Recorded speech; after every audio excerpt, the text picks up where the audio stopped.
বাংলাদেশে কোঠা আন্দোলনে বাংলাদেশের অনেক সম্পদ নষ্ট হয়ে গেছে, সেটা নিয়ে সরকারের প্রচুর মাথা ব্যথা।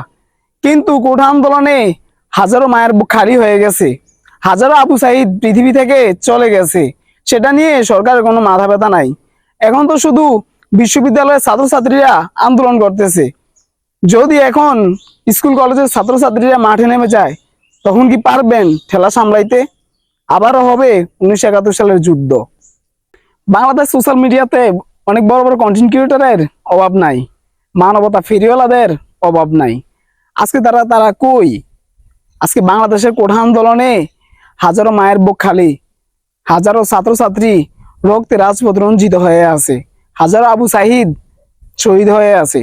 কই সে বিষয়ে তো আজকে কেউ কথা বলতে দেখি নাই। হ্যাঁ, অনেক অনেক অনেক বড় বড় অভিনেতারা আজকে তারা সেই বিষয়ে প্রতিবাদ করতেছে।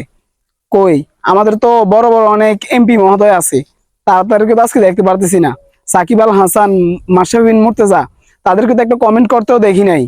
হ্যাঁ, অনেক বড় বড় কন্টেন্ট ক্রিয়েটর আছে, কেউ বলবে দুবাই আছে, কেউ কলকাতা আছে, অনেকে অনেক দূরে দূরে আছে।